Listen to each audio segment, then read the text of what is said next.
ഒറ്റപ്പാലം നഗരത്തോട് ചേർന്ന് പുലർച്ചെ 12-ന് ശേഷമാണ് നാടിനെ നടുക്കിയ കൊലപാതകം. തോട്ടക്കരയിലാണ് ചെർപ്പളശ്ശേരി റോഡിലെ വീട്ടിൽ ദമ്പതികളെ കൊല്ലപ്പെട്ട നിലയിൽ കണ്ടെത്തിയത്. തോട്ടക്കരയിൽ വ്യാപാര സ്ഥാപനം നടത്തുന്ന നാലകത്ത് 63 വയസ്സുള്ള നസീർ, 60-കാരി ഭാര്യ സുഹറ എന്നിവരാണ് വെട്ടേറ്റ് മരിച്ചത്. വളർത്ത മകളുടെ ഭർത്താവാണ് കൊലയ്ക്ക് പിന്നിൽ. സംഭവത്തിൽ ഒളിവിൽ പോയ പൊന്നാനി സ്വദേശി റാഫിയെ പോലീസ് പിടികൂടി. വളർത്തുമകളുടെ മകനായ 4 വയസ്സുകാരന് ഗുരുതരമായി പരിക്കേറ്റു.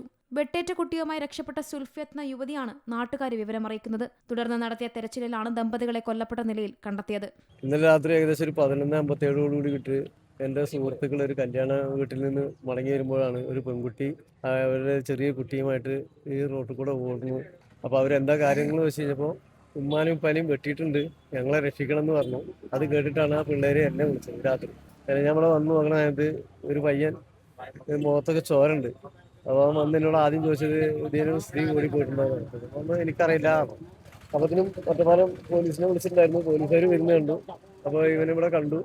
അവിടെ കണ്ടിട്ട് അവർ വണ്ടി നിർത്തുമ്പോൾ ഞങ്ങൾ മുമ്പ് കൂടെ തന്നെ ഓടി നേരെ അപ്പുറത്തെ പള്ളിത്തൊടിയിലേക്കാണ് പോയിരിക്കുന്നത്. പോലീസിനോട് വിവരങ്ങൾ പറഞ്ഞപ്പോൾ വേഗം ആ പെൺകുട്ടീനെ ആ കുഞ്ഞെ കുട്ടീനെ നോക്കുന്നതിന് വേണ്ടിയിട്ട് അവിടെ ആ വീട്ടിലേക്ക് വന്നു. അപ്പോഴാണ് ആ കുട്ടിയുടെ ഷർട്ട് പൊന്തി നോക്കുമ്പോൾ ബ്ലഡ് വരുന്നുണ്ട്. കുട്ടിയുടെ കർഷത്ത് നല്ലൊരു മുറിവുണ്ട്. അപ്പോൾ ആ കുട്ടീനെ കൊണ്ട് ആദ്യം താലൂക്ക് ആശുപത്രിയിലേക്ക് പോയി തിരിച്ച് പോലീസിൻ്റെ ഈ വിവരം പറഞ്ഞപ്പോൾ പോലീസും ഞങ്ങളൊക്കെ പാടെ വന്ന് നോക്കുമ്പോൾ ആ വീട്ടിനുള്ളിൽ കയറി കഴിഞ്ഞപ്പോഴാണ് ഈ 2 ഉമ്മയെയും ഉപ്പയെയും കൊലപ്പെടുത്തിയ നിലയിൽ കണ്ടെത്തിയത്. വിവരമറിഞ്ഞ് പോലീസ് എത്തുമ്പോൾ പ്രതി കൈഞ്ഞരമ്പ് മുറിച്ച നിലയിൽ സ്ഥലത്തുണ്ടായിരുന്നുവെങ്കിലും ഓടി സമീപത്തെ പള്ളി ഖബറിസ്ഥാനിലേക്ക് രക്ഷപ്പെട്ടു. പിന്നാലെ എത്തിയ നാട്ടുകാരും പോലീസും ചേർന്ന് ഇയാളെ പിടികൂടുകയായിരുന്നു. അതിസാഹസികമായി പോലീസ് പ്രതിയെ പിടികൂടുന്ന ദൃശ്യങ്ങളും പുറത്തുവന്നു.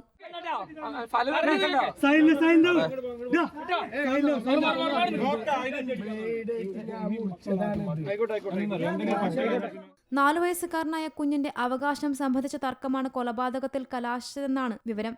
വെട്ടേറ്റ കുട്ടിയെ വിദഗ്ധ ചികിത്സയ്ക്കായി വാണിയംകുളത്തെ സ്വകാര്യ ആശുപത്രിയിൽ പ്രവേശിപ്പിച്ചിരിക്കുകയാണ്. പാലക്കാട് ഏറ്റവും പുതിയ വാർത്തകളും വിശേഷങ്ങളും വിരൽത്തുമ്പിലറിയാൻ സീ മലയാളം ന്യൂസ് എല്ലാ ഡിജിറ്റൽ പ്ലാറ്റ്ഫോമുകളിലും ലഭ്യം.